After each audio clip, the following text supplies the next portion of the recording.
అందరికీ నమస్తే. వాతావరణం ఎట్ల గరం ఉందో రాజకీయం గట్ల గరం అవుతుంది. హెడ్లైన్ చూడంగానే గా వార్తలే చెప్పుకుందాం. చలో కానీ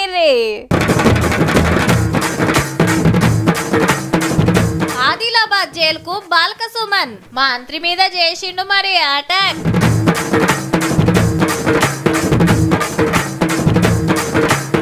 కొలువుకెక్కిండ్రు కొత్త మేయర్లు, మున్సిపల్ ఎన్నికలొల్లిల లీడర్లు.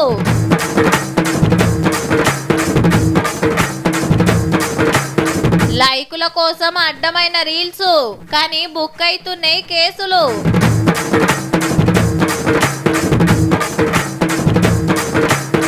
హైదరాబాద్ కు దమ్మయాత్ర, శాంతి బోధించుడే దీని పాత్ర.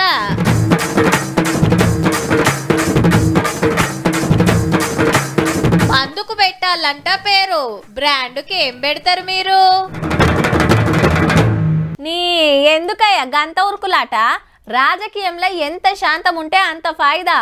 ఉడుకునేత్తురు కదా అని ఉరుకులాడితే ఏనో ఒక కడ తట్టు తలిగి బోర్ల బొక్కలు పడతారు. మళ్ళా ఇంత పెద్ద తెలంగాణలో నువ్వే పెద్ద తోపు సింగువా? బట్టలు చింపుకునే ఆవేశంతో బజాట్ల సిగ మోగితే చట్టము రూల్స్ ఊకుంటాయా? అంతలావు బాధ ఉంటే మైకుల ముంగట చెప్పుకోవాలి. అంతేగాని రాళ్లతో కొడతా, నన్ను ఎవరు ఆపొద్దు, గ్యాంగుని తీసుకొచ్చి గడబడి చేస్తే ఎవరినేమనొద్దంటే నడుస్తుందా? నువ్వు నీ ఓవర్ యాక్షన్. మున్సిపల్ ఎలక్షన్ టైంలో మంత్రి Vivek Venkataswamy sir Peddapalli MP Vamshi sir కాలర మీద రాళ్లు బార్గెట్లతోటి అటాక్ చేసిన బాల్క సుమన్ ను అరెస్ట్ చేసిర్రు పోలీసులు. రపా రపా రాళ్లతోటి కొడితే ఒక కానిస్టేబుల్ కు కాంగ్రెస్ కార్యకర్తకు దెబ్బలు దాకి దవాఖానలో పడ్డారు. నీ సంగతి చూస్తాని పోలీసులకు వార్నింగులు, ధమ్కీలు.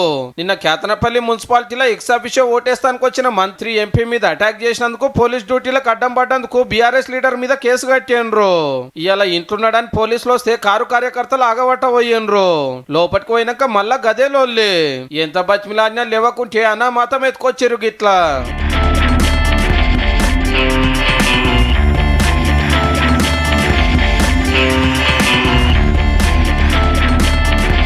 ఏడుకెళ్లి తీసుకొచ్చి మంచిర్యాల సర్కార్ దవాఖానలో టెస్టులు చేయించినాక కోర్టుకు అటకపోయిండ్రు. ఎలక్షన్ టైంలో గింత రుబాబ్ చూపించినందుకు 14 రోజుల రిమాండ్ విధించిండు జడ్జి సారు. అంటే అప్పటిదాకా జైల్లో ఉండాలన్నట్టు. చెల్లి అట్లెట్లా చేస్తారని బాల్క సుమన్ గ్యాంగ్ ఆగమాగం చేసింది.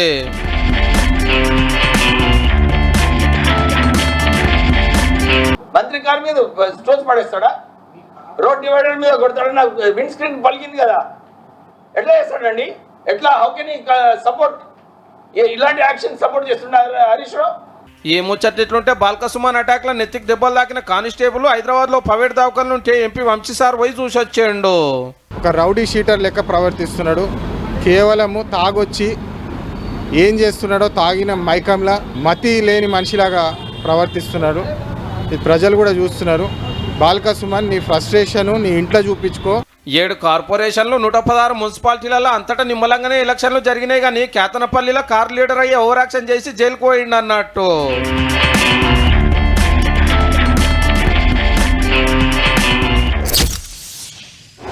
రైట్, ఇక మళ్ళీ ఓట్ల జాతర వచ్చేటట్టే ఉందిల్లా. ఓ 6-10 రోజులల్లా నోటిఫికేషన్ పక్కా అని నడుస్తున్న ప్రచారం. సర్పంచ్ మున్సిపల్ ఎలక్షన్లు వచ్చినాయి కదా, ఇక మిగిలింది ఎంపీటీసీ జెడ్పీటీసీలే. అవో 5817, ఇవో 538 పదవులు ఉన్నాయి. ఆల్రెడీ లీడర్ల పైరోవులు నడుస్తూనే ఉన్నాయి. నాకు టికెట్ ఇవ్వాలంటే నాకు టికెట్ ఇవ్వాలని. అయితే పోరల పరీక్షలకు తక్లీఫ్ కాకుండా గీ పదవుల పరీక్షలు ఎట్లా పెట్టాలనే చర్చలు నడుస్తున్నాయి సర్కార్లా. మరి ఏం చేస్తారో కానీ ఇప్పుడైతే గీ వార్త చూడుండ్రి. కొత్త మేయర్లు కొలువులకు ఎక్కుడు, కొత్త పనులు చేసుడు చాలా ఇందుల్లో. ఇలా మంచి రోజాని ఈ పనులు పెట్టుకున్నారు. రోడ్లు, డ్రైనేజీలు, మంచినీళ్లు, కరెంటు బుగ్గలు ప్రతి ఒక్కటి జగబెట్టాల్సింది వీళ్ళే. మరి ఇటు చూడండి, తొర్రూరులో ఎమ్మెల్యే యశస్వి నక్క ర్యాలీ ఎట్లున్నదో. కాంగ్రెస్ కు బీఆర్ఎస్ కు సమాన ఓట్లు వస్తే లక్కీ లాటికి చెయ్యి గెలిచినందుకు మున్సిపల్ చైర్మన్ కౌన్సిలర్ తోటి కలిసి జులుస్ తీసింది అన్నట్టు. ఎమ్మెల్యే ఎలక్షన్స్ గెలిచిందానికన్నా ఎక్కువ మజా వస్తుంది గెలవడం. ఇప్పటిదాకా పాలకుర్తిలో ఒకలాంటి రాజకీయం చూసి రాబోయే రోజుల్లో మరొక రాజకీయం చూడబోతున్నాను చెప్తున్నా. జనగాంలో టగపర్ నడిచిన ఈడ కూడా లక్కీ లాటరీలో కాంగ్రెస్ గెలిచినందుకు ఇక బీఆర్ఎస్ పని అయిపోయింది అనుకొచ్చిండు భువనగిరి ఎంపీ చామల కిరణ్ కుమార్ రెడ్డి సారు. కార్పొరేషన్లలో మళ్ళా శూన్యం, 0. బీఆర్ఎస్ కి 0 కార్పొరేషన్లలో. బస్తీ మే సవాల్ బ్యాచ్ కేవలం ప్రెస్ మీట్లకు ట్విట్టర్లకే. ప్రజల సంబంధం లేదు, ప్రజలు పట్టించుకోవట్లేరు. Mahabubnagar mayor seat Congress account లో పడ్డందుకు local MLA N N Srinivasareddy sir మాటకి ఇది దాదాపు 80% మున్సిపాలిటీలు కాంగ్రెస్ పరమైనవి అంటే మున్సిపాలిటీలో అర్బన్ ఓటర్లలో కేటీఆర్ హీరో అని చెప్పి ఇప్పటిదాకా చేస్తున్న ప్రచారం పటాపంచలైపోయింది. లేలే పబ్లిక్ లో మాకే బలం ఉంది, ఎక్కువ సీట్లు గెలిచినామని BRS MLA Vivekananda Goud sir అన్నవాటే. మాకు క్లియర్ గా 30% ఓట్ షేరింగ్ వచ్చింది. మాకు ప్రతిపక్ష పాత్రగా మేము పోషిస్తున్న ప్రజలు మాయమడున్నారు. రేపు జిహెచ్ఎంసీ ఎన్నికలు ఎప్పుడు పెట్టినా తప్పకుండా మీకు గుణపాఠం తప్పదు. 116 మున్సిపాలిటీలుంటే 92 అధికార పార్టీ గెలిచింది. మళ్ళా కారోలు 18, బీజేపీ 1, ఇండిపెండెంట్లు 2 చైర్మన్లు పట్టకపోతే లొల్లులైన కేతనపల్లి, కోరం లేక ఖానాపూర్ లో పెండింగ్ లో పడ్డాయి. ఇక ఇబ్రాహీంపట్నంలో ఏం చేయాలనో ఎలక్షన్ ఆఫీసర్ చేతిలో పెట్టింది హైకోర్టు. చూడాల మరి ఈ 3 మున్సిపాలిటీలలో ఏమైతుందో.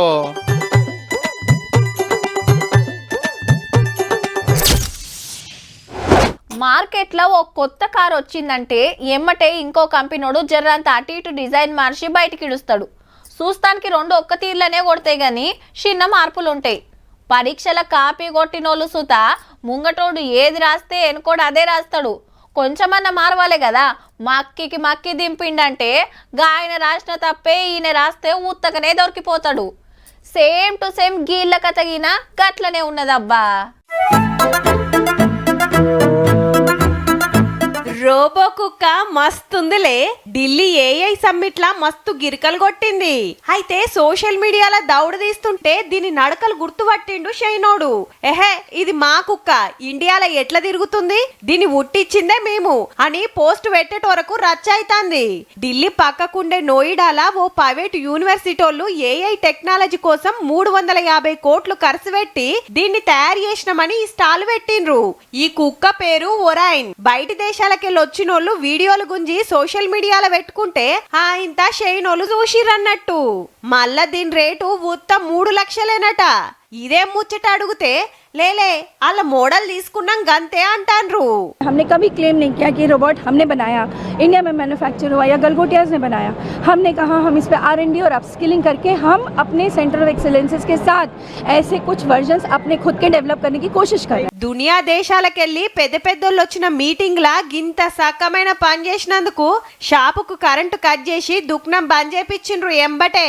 గాళ్ళ కాడ కొనుక్కొని మనదని చెప్తే ఎట్లా సార్లు, నవ్వేటోని ముంగట జారి పడ్డట్టు కాకుంటే మీరు మీ ఏషాలుని.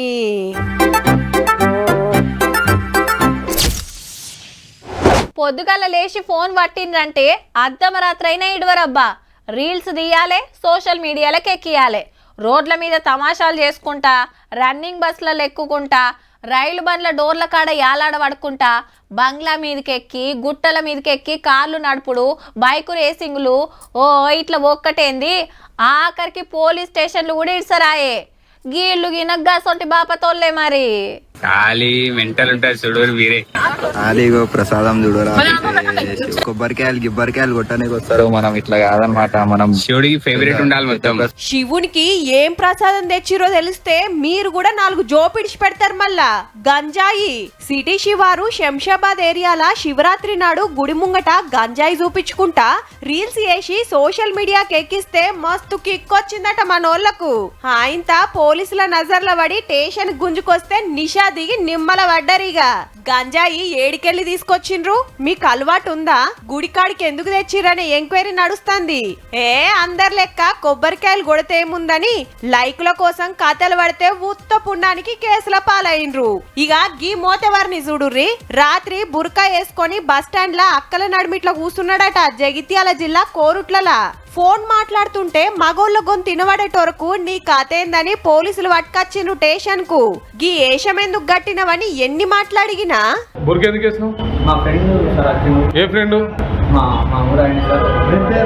దోస్తుగాడు చెప్పిండని రీల్స్ కోసమే గీ కథలు పడ్డాడట. ఇద్దరి మీద కేసులైతే అమ్మ నాయనల్ని పిలిపించి కౌన్సిలింగ్ ఇచ్చి పంపించేసిండ్రు. ఈ సక్కనోని చూడుర్రిగా. బైక్ మీద వచ్చుడు, రన్నింగ్లున్న బస్సులు, ఆటోల డోర్లు తీసుడు, గుర్తు పట్టకుండా మోకానికి మాస్క్, నంబర్ ప్లేట్ లేని బండి, తిక్కేశాలతోటి రీల్స్ చేసి సోషల్ మీడియాలో ఫేమస్ అయితే పోలీసులు అరెస్ట్ చేసి అస్సలు సినిమా చూపించిండ్రు. హాయింత ఎటమటమైతే లైక్ కాదు ఫోటోకి దండే. ఇక దిమాగ్ టిక్టాక్ లా రీల్స్ పురుగు జొర్రి దిక్కుమాలిన కథలు పడితే జైల్లో షిప్పకుడు తినే కథ అవుతుంది. జర చూసుకోండిరా నాయనా.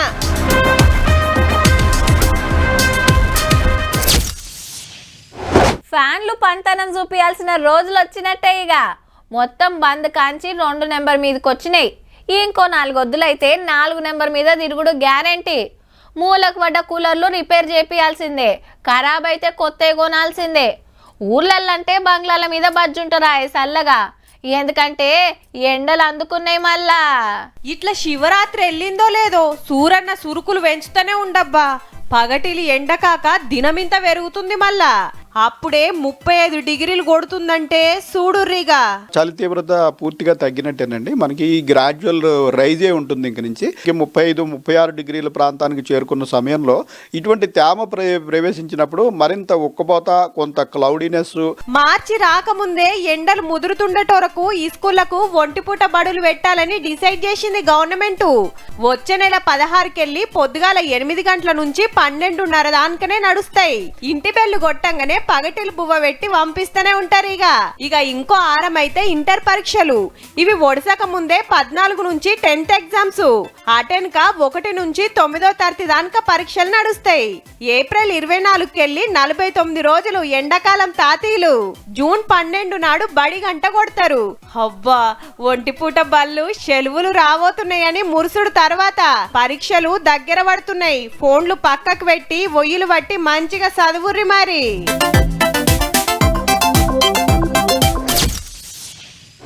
రమాబాయి అంబేద్కర్ గురించి చాలా మందికి తెలియదు.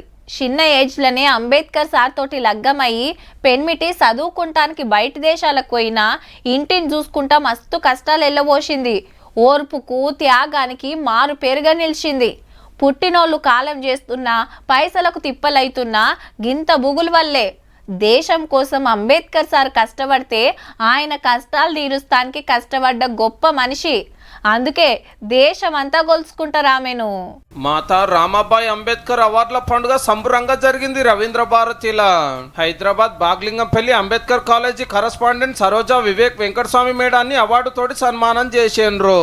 లేడీస్ లో ఉన్నది ఏంటంటే ఏమి చాటి చెప్పుకోరు, సైలెంట్ గా ఉండి వెనక నుంచి వెన్నంటి సపోర్ట్ ఇస్తూ మగవారి విజయానికి they are the major part of the success. అట్లనే ప్రజా యుద్ధ నౌక గద్దరన్న భార్య విమలా మేడానికి అరుణోదయ విమలక్క ఇంకా కొందరికి వచ్చినాయి. రామాబాయి అంటే అంబేద్కర్ సార్ వాళ్ళ భార్య. పెన్మిటి లెక్కనే గొప్ప ఆలోచనలు చేసేది, చదువుల కోసం గరీబుల కోసం తనలాడేది. అందుకే ఆమె పేరు మీద అవార్డులు ఇస్తున్నారు అన్నట్టు నలుగురికి అక్కడికొచ్చే పనులు చేసేటోళ్లకు. ఈ మీటింగ్ కు సినిమా రచయిత రాజమౌళి సార్ వాళ్ళ నాయన విజేంద్ర ప్రసాద్ సార్ కూడా వచ్చి అందరినీ తారీఫ్ చేసిండు. అట్లనే మా చాలా సంపన్న కుటుంబం అండి. నా క్లాస్మేట్ పేరు దుద్దే జాన్ ఫ్రెడరిక్ సుందర్రావు. మా అబ్బాయి నాతోనూ నాకన్నా కొంచెం సమానంగా బాగా చదివాడు కొన్నాడు. ఇద్దరు ఎస్ఎస్సి పాస్ అయిన తర్వాత లైలా కాలేజీలో చేరాము. మా నాన్నగారు అబ్బాయికి ఆర్థిక సహాయం చేశారు. ఆ రూమ్ బయటగా పెట్టారు. ఇలా నాయన అన్ని కులాలను సమానం చూసేదని చెప్పి అప్పట్లో ఆంధ్రాలో దళితుల మీద జరిగిన దాడుల గురించి ఇట్లా అన్నాడు. నా తాతలు ముత్తాతలు వాళ్ళు నోటితో చెప్పలేని భయంకరమైన ఘోరాలు చేశారు పరమవిచ్చతతో. అది తలుచుకున్నప్పుడు నా మనసు సిగ్గుతోటి అవమానంతోటి కుంగిపోతూ ఉంటుంది. ఇన్ని తప్పులు చేశారా ఆ వంశంలో పుట్టేనా. ఎవరో కొందరు తప్పు చేసినా వాళ్ళంతా మా సామాజిక వర్గమే అని గిట్లా ఫీల్ అవుతున్నాడు సారు. వాళ్ళ ఆస్తులు నేను అనుభవిస్తున్నాను, ఆ పాపంలో కూడా నేను భాగస్వామిని. సో దాని గురించి మీ అందరి ముందు తల వంచి వినయంగా నమస్కరిస్తున్నాను. క్షమించండి, క్షమించండి, క్షమించండి, క్షమించండి, క్షమించండి, క్షమించండి. మహంకాళి, భద్రకాళి, దుర్గామాత, భవానీ, శ్రీ వెంకటేశ్వర, బాలాజీ, సాయి గణేష్, కట్ట మైసమ్మ, బంగారు మైసమ్మ. ఏంది మూనుం పెట్టి దేవుళ్ళ పేర్లు చదువుతాంది అనుకుంటున్రా? లేలే, వైన్స్ల పేర్ల బగ్ ఇవన్నీ. దందా మంచిగా నడవాలనే సెంటిమెంట్. మళ్ళా ఇక మందు బ్రాండ్లకు గిన మంచి మంచి పేర్లు పెడతారాయే. ఈనంగానే ఇంకో బాటలు ఎక్కువ కొనాలనిపించేటట్టు ఉంటాయి. ఇంతకు ఇప్పుడు గీ ముచ్చట దేనికంటే కోట రేసుడు, కొత్త ఆలోచన చేసుడు, పెగ్గేసుడు, కొత్త పేరు దొరకబట్టుడు. ఏదైనా మంచిగా ఉంటది, ఏమైతే బాగుంటదని కేరళ మందు మహారాజులు దిమాక్ అంతా ఖరాబ్ చేసుకుంటారట. మరి ముచ్చటేందంటే ఆడ ఒక కొత్త బ్రాండ్ తెస్తుంది ఒక కంపెనీ. మందు సీసకు నామకరణం, మంచి నామకరణం చేసిన వాళ్ళకు, చక్కటి గుర్తు చెప్పిన వాళ్ళకు 10,000 రూపాయల పారితోషికం కూడా ఇస్తామని సాటింపేసింది అన్నట్టు. ఇక ఏమున్నది, ఎవరికి దోషింది ఎవరికి నచ్చింది వాళ్ళు చెప్తున్నారు. చెల్ గిదేం పబ్లిసిటీ, మందు బ్రాండ్ పేరు పెట్టమని మందినాడు కూడా ఏంది అని కొందరు కోర్టుకు పోతే పోతే కంపెనీ వాళ్ళకి నోటీసులు అందినాయి. మాకేం సంబంధం లేదని సర్కారు వాళ్ళు చేతికి మీదకి లేవట్టారు. ఇక ఎల్లుండే కొత్త సరుకును తొట్టని లేసే శుభకార్యము. గా పుణ్యకాలాన ఏ పుణ్యాత్ముడు చెప్పిన పేరు పెడతారో గాని ధూపం మీద ఉన్న వాళ్ళంతా ఎదురు చూస్తున్నట్టే ఉన్నదట పరిస్థితి. కేరళలో కూడా తాగుడు జోరు ఉంటది. మళ్ళా కొన్ని వద్దులు ఆన్లైన్ లో కూడా అమ్మేండ్రు.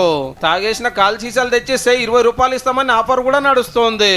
దందా మంచిగా ఉండే వరకు కొత్త బ్రాండ్లు తెస్తున్నారు. దానికి ఏం పేరు ఫైనల్ అవుతుందో 10,000 మాకు ఇయ్యకుంటావాయే గానీ కొన్ని పేర్లు చెప్తాము, నచ్చితే పెట్టుకోండి. కేరళ కిక్కు, మలయాళం మస్తీ, కోకోనట్ కోటరు, తాగు ఊగు, చీర్సు కోర్సు పెగ్గేద్దాం రా, సిట్టింగ్ రాజా, రౌండ్ బై రౌండ్, కచ్చగొట్టు, ఇట్లా బొచ్చడు ఉన్నాయి.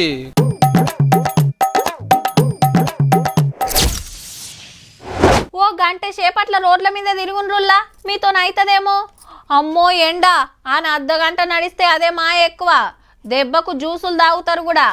అయితే కొందరు రోజుల కమానం ఊర్లేంది రాష్ట్రాలే తిరిగి నడుస్తాన్రు. వీడియోలు చూసుకుంటా వివరంగా చెప్పుకుందాం.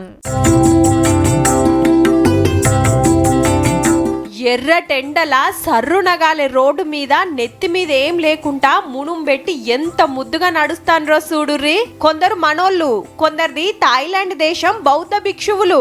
పబ్లికే పువ్వులు జల్లి ఎలకని చెప్తాన్రు. 16 రోజుల కిందట కర్ణాటక గుల్బర్గాల చాలైన 3వ దమ్మయాత్ర మెదక్ జిల్లా మీదికెళ్లి ఇయాల హైదరాబాద్ కు చేరింది.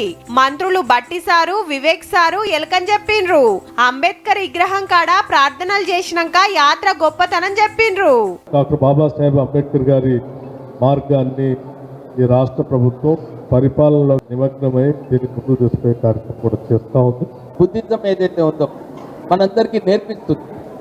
ఎట్లా ఉండాలి, ఎట్లా పాజిటివ్గా థింక్ చేయాలి, మంచి పనులు ఎట్లా చేయాలి, డిస్క్రిమినేషన్ ఉండొద్దు.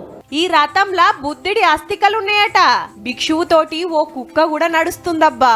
ఏం తక్కువ 450 కిలోమీటర్ల యాత్ర. శాంతి, దయ, అహింస బోధించి అందరు నిమ్మలంగా బతకాలని సాటింపేసే కార్యం అన్నట్టు యాక్టర్ గగన్ మాలిక్ ముంగటుండి నడిపిస్తుండట యాత్రను.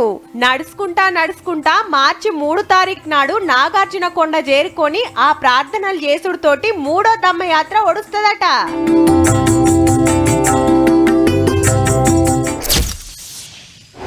దొంగలంటే సపరేట్ ఏం ఉండరబ్బా. బయటికి పోయినామంటే 4 లెక్క మనతోనే ఉంటారు, మనెమ్మటే తిరుగుతారు. అప్పటిదాకా మన పక్కనే ఉండొచ్చు, మనల్ని మందలియొచ్చు కూడా. మంచిగా టక్కు టిక్కేసి సోప్ టాప్ తయారై వస్తారు. లేదంటే కామన్ మ్యాన్ లెక్కొచ్చి కథలు పడతారు. ఎవడు ఎప్పుడు ఎట్లొచ్చి సూటి పెడతాడో తెలియకుంటుంది. పర్సులు, ఫోన్లు, మెడల గొలుసులు గుంజే బ్యాచ్ ఒక దిక్కైతే వీళ్ళు అలాగూ టార్గెట్ చేసిండ్రంటే పడతలు పడాల్సిందే పక్కా. అటు ఇటు తిరిగిండు, అద్దం బలగొట్టిండు, బ్యాగ్ అందుకొని అవతల పడ్డాడు. చూస్తుండగానే రోడ్డు దాటేసిండు. బ్యాగుల 8 లక్షల రూపాయలున్నాయి. మళ్ళా కామారెడ్డి జిల్లా బాన్సువాడల గీ కాక బ్యాంకుల ఇడిపించి కార్ల పెట్టుకొని నడుమిట్ల షాపింగ్ కు పోయిండట. వచ్చి చూసేటరకు పైసల బ్యాగు గాయాబ్. హాస్పిటల్ కోసం నాకు కొద్దిగా బాకీ కట్టేది, దానికోసం 8 lakhs నేను విత్డ్రావల్ చేశాను జియో మార్ట్ దగ్గర. ఒక 5-10 minutes అయి ఉంటుంది మేబీ. అక్కడ నుంచి చేసుకొని బయట వచ్చేసరికి నా బ్యాగ్ కనబడలేదు. దవాఖాన ఖర్చులు, అప్పులు కడతానికి ఇడిపిస్తే తొవ్వ నడుమిట్ల ఇంత పని అయింది. మనోడు బ్యాంకు కాంచెల్లే కనిపెట్టుకుంటూ వస్తున్నట్టుండు. ఈ సందు దొరికేటరకు అద్దాలు వలగొట్టి 8 లక్షలు ఎత్తుకపోయిండు. Police enquiry నడుస్తుందిగా. కారుకు అద్దం ఉంది, డోర్కు లాకుందని లాపర్వా చేయకుండ్రి. పైసలు ఉన్నప్పుడు పైలంగుండాలే. వెనకకెళ్ళొచ్చి ఎవడేం చేసేది తెలియకుంటుంది మళ్ళా. చూసిండ్రు కదా, ఇక ఇయాటి తీన్మార్ వార్తలు ఉంటా మళ్ళా. నమస్తే.